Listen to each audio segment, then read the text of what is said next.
So, a little update here. We had to change out our power situation because our inverter that we bought, the EcoWorthy, I think it was called. I don't remember. Was it Eco something? It started giving off a burning plastic smell for some reason, and it wasn't very confidence inspiring. So we swapped it out. So this is what we're working with right now. It's not super pretty currently, but once the snow melts and we can run all the wires properly, it'll be better. So we have this Lux Power, I believe it's a 6000 XP, I believe it's called.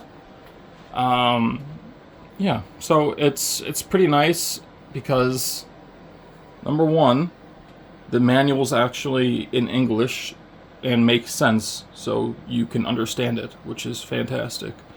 Number two, it has like two lines on it. So there's, if you look over here, there's an L1 and L2 for the load, grid, and the generator.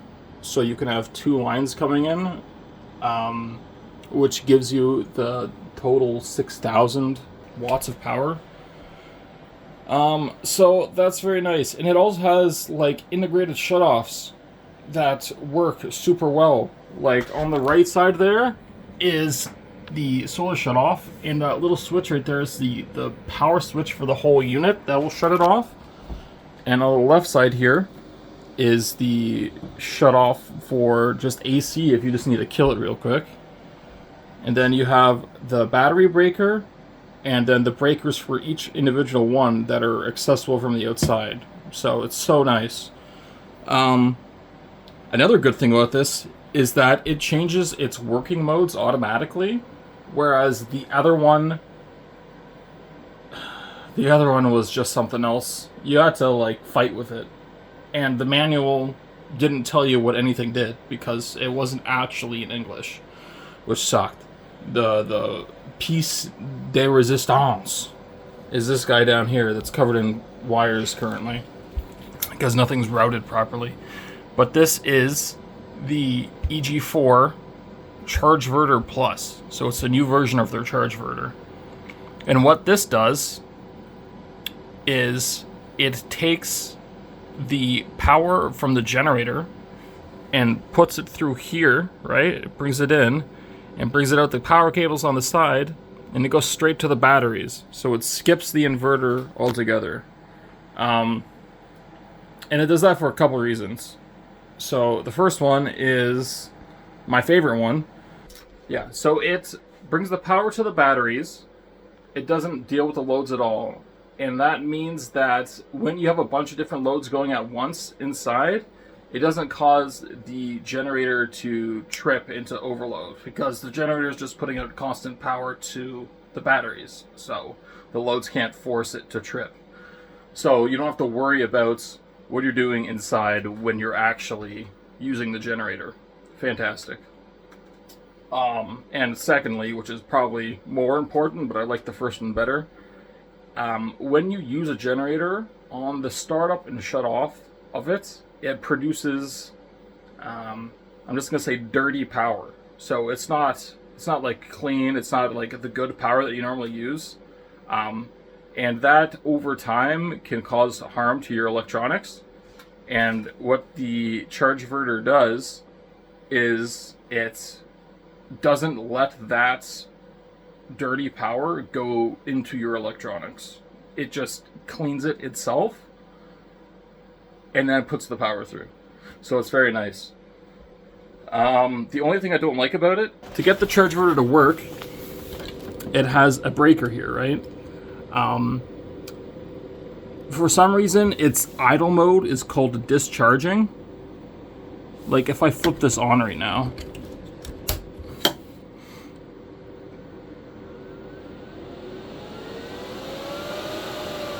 sorry, its fan gets very loud. It starts on standby, then it'll say PSU fault for a second because there's no communication cable connected to it. Because in the manual it says not to connect it to batteries that are already connected to an inverter.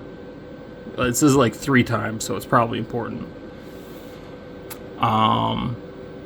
Yeah, see, it says discharging. That's its like idle mode, right? And the light there is solid. But if I were to start up the generator now, right, it would stay on discharging. It would stay in the idle. It doesn't automatically swap it to charging when it sees the power coming in for some reason.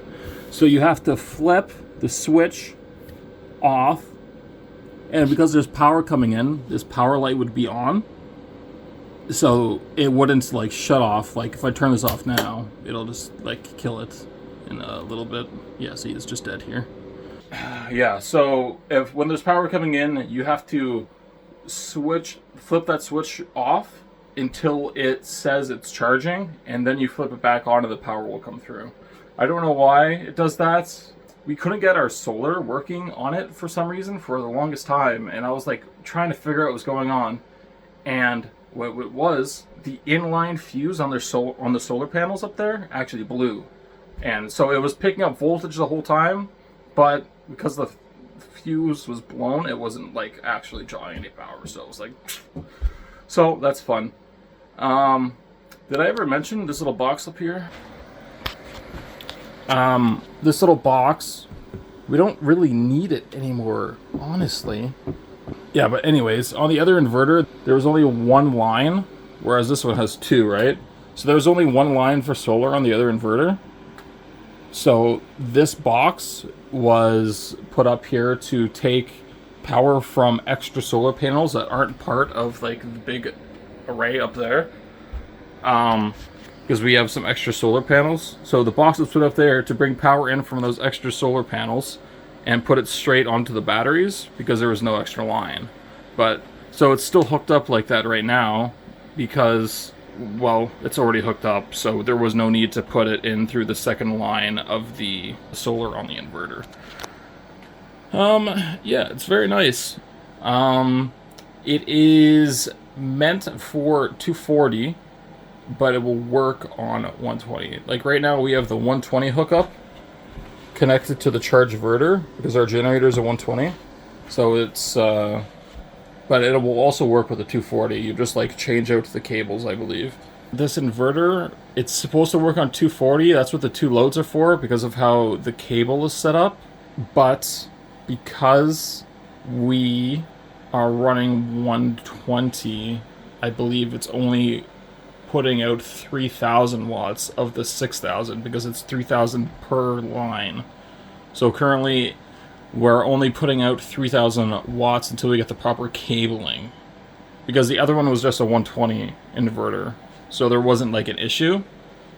So we have to get the proper cabling so we can run the full 6,000 watts from the inverter, which honestly we haven't had any problems with the 3,000 watts that are coming out of it right now, but it's just something that should be mentioned. But yeah, that's it for the little update right now. I'll probably throw another little update in there when we get everything looking proper and not like a giant mess. But this is what we got for now, and it's working pretty good, so I'm happy. Put like a rubber thing on here on the inside so that it's like totally in the way when you try and push it back.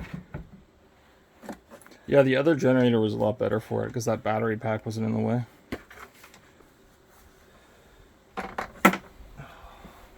Oh.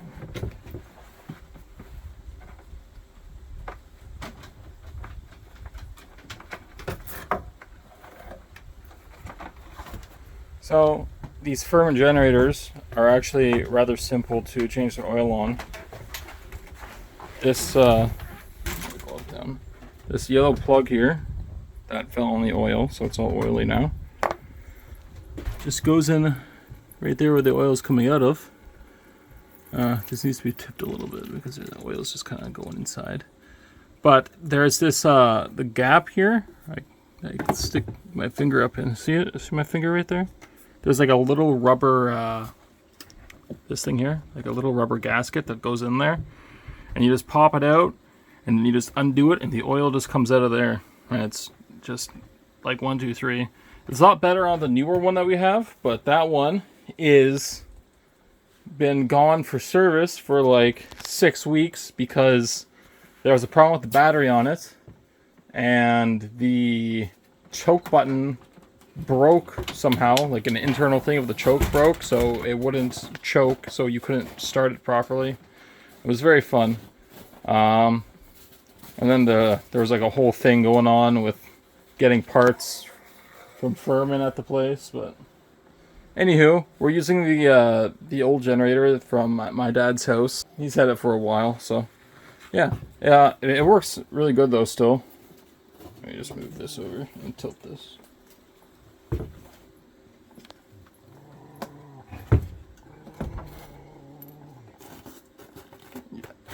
Need a little bit of a tilt so the oil comes out properly. The rest of it, that is. This just goes back in here. In the hole. It's all oily now. And then you just put the little rubber thing back on there. And then this is where your oil goes in, your new oil.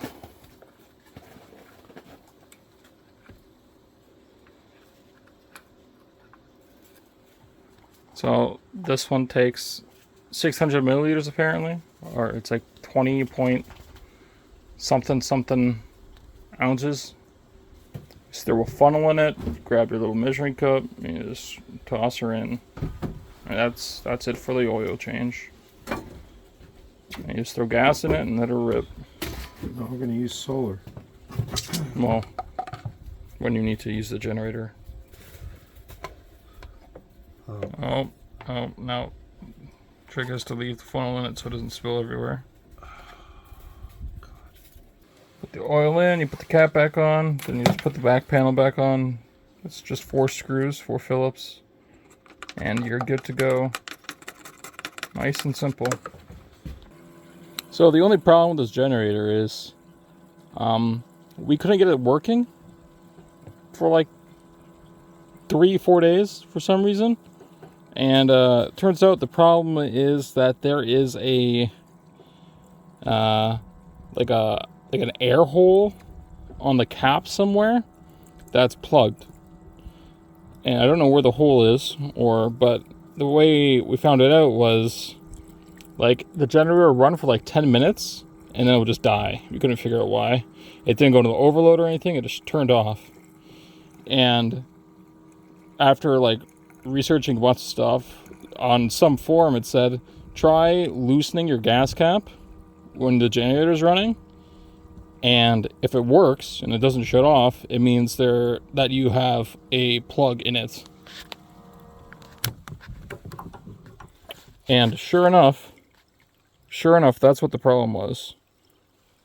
So we just have the gas cap loosened up, and yeah, it works perfectly fine now. What's going on? I am hanging out up here in this tree, just grabbing some video from this nice little trail cam here that I can show you guys. Yeah, these work pretty damn good. I'm very happy with them. This guy looks to be a wolf or like a coyote. Not 100% sure. It's not the greatest shot of him, but here you can see him compared to like where the dogs are, like in the pretty much the same spot. So, and I'm pretty sure this one's a fisher. They're apparently super aggressive, like weasel type things that can like kill dogs and chickens and cats, stuff like that. It's pretty big.